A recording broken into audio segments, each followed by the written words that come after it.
Hey everybody, it's Miss Elizabeth, and I'm here to continue reading Bob. Yay!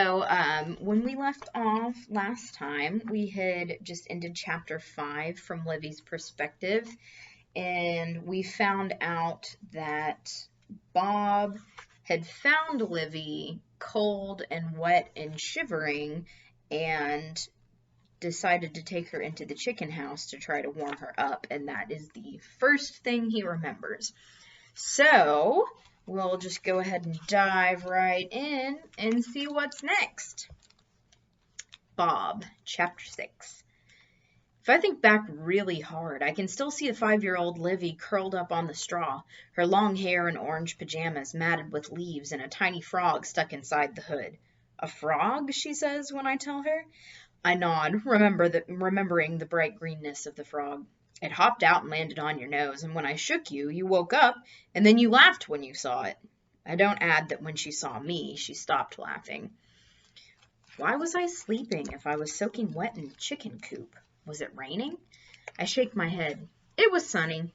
I remember the early morning light through the slats in the roof and the dust hanging in the air, and you took a long time to wake up. But I thought I was the one who saved you. I shake my head again. That came later. She sighs. The old Livy never sighed. This one sighs a lot. A car door shuts. Livy jumps up and peers through the window. Mom's back. Stay in here until we're out of the way, and then you can run back to the house, okay? She still doesn't trust the chicken suit. She ducks through the door before I can say that I don't want her to go. Now I'm all alone with the real chickens, who look at me suspiciously. I cross my arms and sit in the corner, the same corner where she was all wet. A minute later, I can hear Livy laughing. I risk peeking out the window. Gran has joined her and her mom and the baby. They're feeding cucumbers and carrots to the pigs. Gran shows Livy how to hold the vegetables so the pigs don't nibble her fingers. Your dad will love this, her mom says, snapping pictures. Our little farm girl. I slump back down. I want to be a little farm girl. Well, a farm not zombie. I haven't been outside in 5 years. I should get to feed the pigs and run in the grass and stare up at the wide blue sky that I'd almost forgotten existed. I should get to climb a tree if I feel like it. Why does Livy get to make all the decisions? I don't like the way that one chicken over there keeps glancing at me. I think she's up to no good. She looks like the kind of chicken who could peck your eye out and not even feel bad about it. I scurry out into the sun. Now everyone is laughing at how the pigs' tails are like little curly question marks and how they would go boing if you unwound them. I do my best chicken walk toward them, but then stop before I get too close. Livy will be so upset if she sees me. Maybe this was a bad idea. I glance around, looking for cover, and spot the well. This time, Livy can't keep me from checking it out. I change course and dart behind it. I am now officially a rule breaker. The stones that surround the well are warm from the sun. Leaning against them feels nice on my back. My feet feel funny, though, like cold and hot at the same time. The funny, tingly feeling starts there, but then it goes higher and higher till it reaches my head. Is this what Spider-Man's spider sense feels like? Or was it the beans? I bet it was the beans. I turn to my left. I'm not alone at the well. Danny, the old man had called him earlier. He's sitting against the low wall with his knees pulled up to his chest and a book at his side. He sees me and his eyes widen in surprise, but it's not the kind of surprise like if you just saw a not zombie, more like the kind where you just saw a big chicken. He has pink icing around his lips and he's been crying. I want to ask if he's okay, but chickens do not talk. So instead, I peck at the ground and think that life can't be all that bad if you just ate something with pink icing on it. You're lucky to be a chicken, the boy says, angrily wiping at his eyes with the back of his hand. Your life is so easy. Easy peasy lemon squeezy, I want to tell him.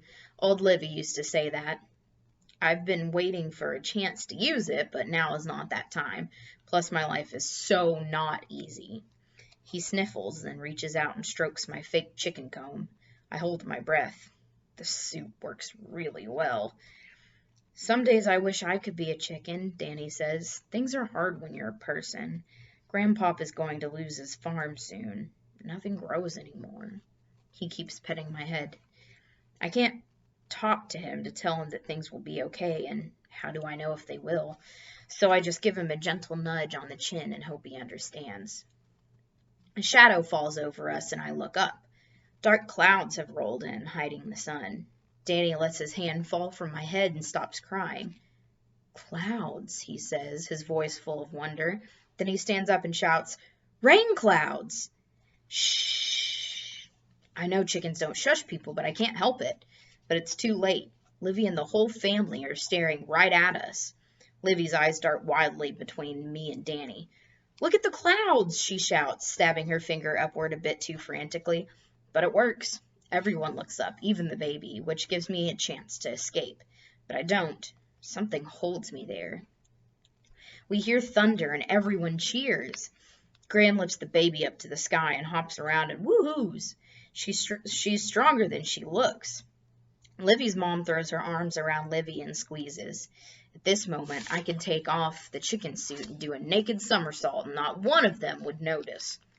From behind her mom's back, Livy waves for me to go to the house. Danny has run over to join the whooping and dancing, and I want more than anything to join in too. But I do my best chicken walk toward the back door. Giant blobs of water plonk onto my head, splash on my face, and roll down toward my mouth. Rain. It's a little weird. Not bad necessarily, just different. Not sure what all the fuss is about, frankly. By the time I've made it to the door, the rain has stopped and the clouds are rolling away. That was fast. The cheering stops as if someone has thrown a switch. Everyone is quiet. Livy is frowning, and that makes me sad. I hear her mom say that the baby needs to get into some dry clothes. I'd better get upstairs before they come in. Also, I'm pretty sure there are some potato chips left in the bottom of the bag. Chapter 7. Livy. "Open the door already. You've been in there for 15 minutes. It's taken me 10 minutes of talking through the closet door to convince Bob to take off his soaking wet chicken suit and change into something dry, and now he won't come out. No. Come on. I try to turn the knob, but he must be holding it on the other side. No. Come on. Bob doesn't answer at first. Then he says, "You do not say please very often, do you?" He sniffs. Old Livy did not like to say please either. He's right. I don't like to say please. I don't mind the polite please, like when you want someone to pass you the mashed potatoes, but I don't like the begging kind of please. "Please," I say. "I am considering it." "Pretty please? How bad can it be?" The door swings open, and there is Bob, arms crossed tightly over his narrow chest.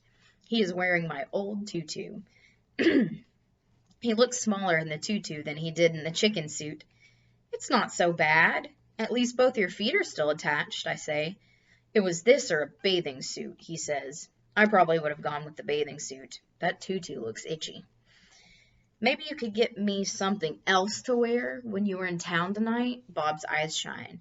"In grand soap operas, someone is always going into town to shop." "I'll try, but it might be hard to get my mom to buy me something in your size." He looks at me. One side of the tutu sticks up in a funny way, like it's been pressed up against the closet wall for the last 5 years. That plus Bob's dead serious look makes me want to hug him, but I don't. Suddenly Bob smiles. "Do you have time for chess?" "You play chess?" He nods. "Your dad taught you, and you taught me." A little wiggle at the back of my head tells me he's right. "I'll set up the board," Bob says, running to his closet. "I've been practicing by myself. I mean, technically, it has always been me against Mr. Monkey, but I make all his moves for him." "Who usually wins?" He scratches his head. "That's the other thing. We only have the white chess pieces, so we share them. And I always forget whose pieces are whose. I wish I could find the black ones." "Black chess pieces," I say.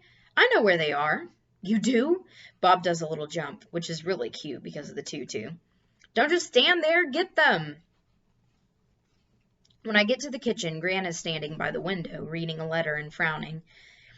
"You've been up in your room a lot," she says, switching to a smile. "Everything all right? We're still making that cake tomorrow, right?" "Yes, everything is great. But do you know where those chess pieces are, the black ones you showed me yesterday?" "Of course." She drops the letter on the kitchen table next to a ripped open white envelope, and I realize Gran is reading the letter that the neighbor was twisting in his hands this morning. He looked miserable when he was holding it, and now that Gran has it, she looks kind of miserable, even though she's still smiling at me. When Gran turns away, I tilt my head and read the words at the top of the page, Bank of Australia. Gran holds the net bag of chess pieces out to me. Do you remember trying to take these home last time you came? You had them all packed away in your backpack. Cutest thing. I did? She nods. Your mom found them at the last minute, and they've been sitting in my kitchen drawer ever since. I'd challenge you to a game, but I can't find the white ones. Upstairs, Bob is sitting cross-legged on the floor of my room with the chessboard in front of him. All the white pieces are resting on their squares, the important pieces in the back row, and the pawns lined up in front of them. I start setting up my side of the board. Bob smiles at me and says, just like old times, you always have to be black. It's lucky, I tell him. But chess is not about luck, Bob says. It's about recognizing the strength of the little guy. What are you talking about? He picks up a pawn and waves it at me. Everyone underestimates the little guy, but the pawn is the key to the game. I laugh. Where are you getting this stuff? His face grows serious. The pawn protects every other piece on the board, Bob says, even though it can't make as many different moves. And if you can get it to the other side of the board safely, it becomes a much more powerful piece, like a knight or a queen. Then he smiles, slides his first pawn down the center of the board from e2 to e4, and says, let's see what you've learned in 5 years. I move my own pawn out to c5 and watch his eyes get big when he realizes I'm doing the Sicilian defense. I grin. Game on, my not zombie friend. He beams. You're a much better opponent than Mr. Monkey. We've barely gotten started when I hear Mom calling up the stairs that it's time to go into town. Bob looks up. Don't forget I need something to wear. I'll try, I say.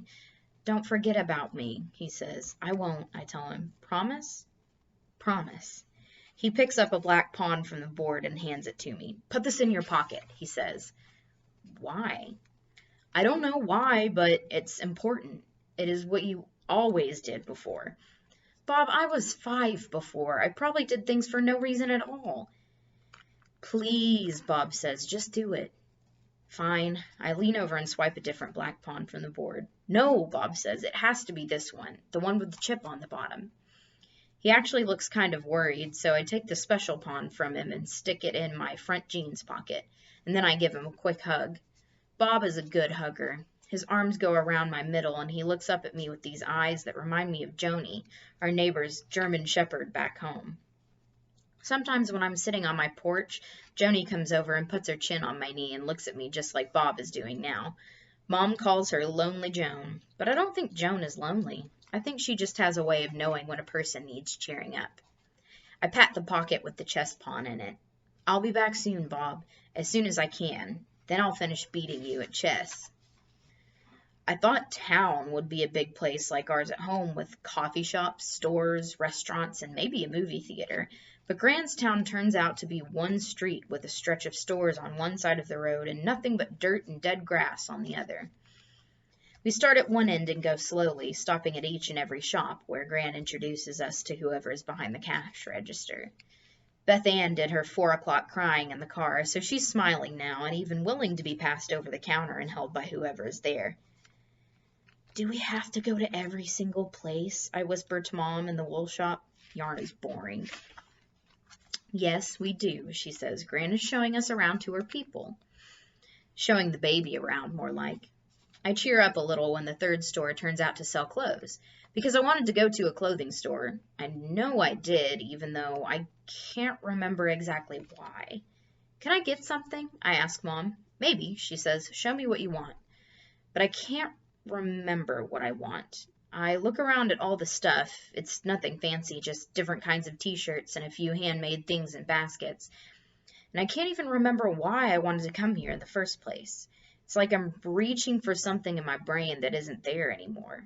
And then Mom says the baby needs her diaper changed right now, and we're leaving the store before I can figure it out. I wait with Gran while Mom changes the baby in the back of the car.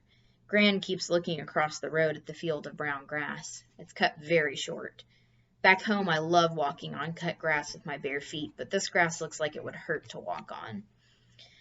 When Mom gets back with Beth Ann, we start moving faster because it turns out that a few of the stores have shut down. Gran stomps in front of each one and tells Mom when it went out of business. The bookstore closed last summer. Miss Penn, who used to run it, is living on next to nothing now. She always knew what book I needed to read. The antiques shop closed just a few weeks ago. Who has money for knickknacks these days? I perk up when we walk into what Gran calls the lolly shop. There's candy in big jugs all over the place. Thank goodness people can always find some change for something sweet. The lady behind the counter hugs Mom, holds her arms out for the baby, and calls to me that I can pick out any 3 things I want.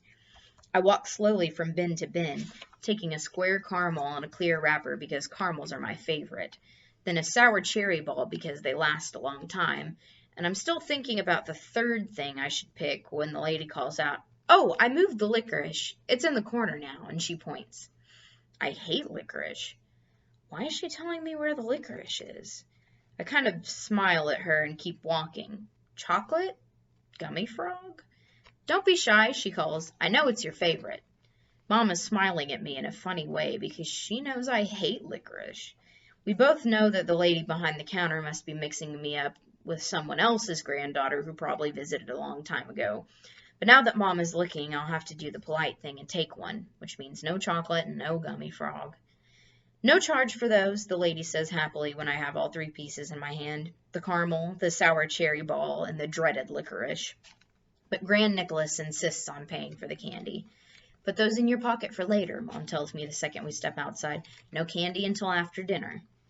We finally get to the town's one restaurant at the end of the street. It's really just a square room full of square tables, each one covered with a white paper tablecloth that hangs down on the sides. There's a little jar of loose crayons on each table.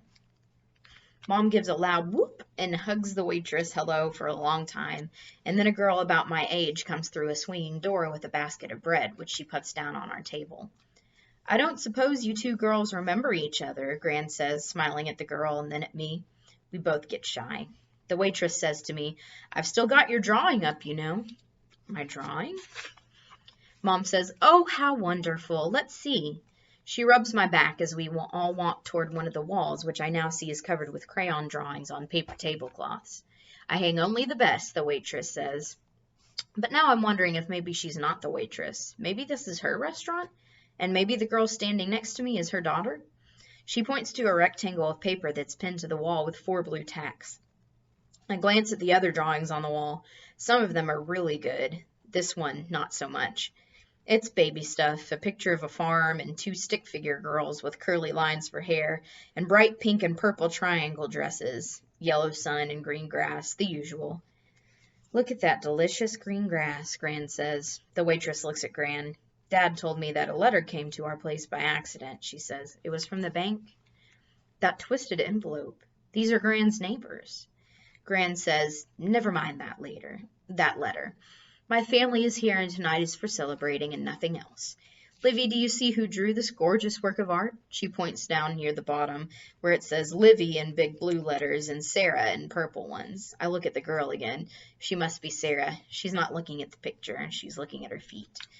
Remember the weekend you 2 spent together? The waitress asks me. Sarah spent the day with you at your Gran's, and the next day you both came here to help me out. Sarah asked about you for the longest time after you left. When's Livy coming back? When's Livy coming back? I glance at Sarah and see that her face is all red. Well, hi again, I say. Hi, she whispers. Gran and Mom walk over to our table and get the baby all set in her bundle chair, which is her favorite place to sit, drool, and play with her fingers. It feels better with Sarah as soon as the adults stop staring at us. It's weird we drew this, I say. I don't remember doing it. Me neither, she says, even though I see it every day. It's kind of cute. I look at the drawing again. It is cute, actually, colorful with horses and pigs in the yard and a chicken house. You must have drawn the horses, I tell Sarah, because I still can't draw a horse. She laughs. Maybe I did. I have no idea. And what the heck are those supposed to be? She points to a clump of circles with stick feet. I think they're chickens, I say. See the little red things on their heads? And as I look more closely, I see that one chicken, unlike the others, has a carefully colored green face. Weird. I point to the drawing above ours, a black dog with a white chest done in pencil. That one is really good, I say. She nods. My little brother drew that. He's only 7, but he's definitely the official artist of the family. Danny, that little kid drew this? Wow. Yeah, she says. Hey, do you like licorice? I ask Sarah. I reach into my pocket and take out my loot. Sarah laughs. You carry chess pieces around? I look at the pawn in my hand, and it's like a door swings open in my mind. Bob. Bob is that green chicken in our drawing. Bob is who I meant to buy clothes for. I promised him, and then I forgot him again. I turned to Sarah. We were obviously friends when I was here last time. Maybe I told her something. It would be kind of great to have a partner, because I can't leave Bob alone here again, and I don't actually have any idea how to get him home. Do you know Bob, I say? Who? Bob? I wave one finger at the paper in the general direction of the green-faced chicken. Was Bob a horse? She frowns. I hate to tell you this, but he might be gone now. Some people had to ship their horses off because of the drought. Oh, I'm really sorry, she says. And then our mom calls us to the table to decide what we want for dinner. Can I run back to that store with the clothes? I ask Mom. I just remembered what I wanted. I'll be right back. What? No, we're eating now, Livy. Please, I'm cold. Sarah can lend you a jumper, Sarah's mom says. She keeps an extra one in the back. Jumper is Australian for sweatshirt, and it's hot in the restaurant, so I'm pretty miserable getting into Sarah's red hoodie, wondering how I could have forgotten Bob again. I stick the pawn in one pocket along with the candy Sarah and I didn't have a chance to sneak.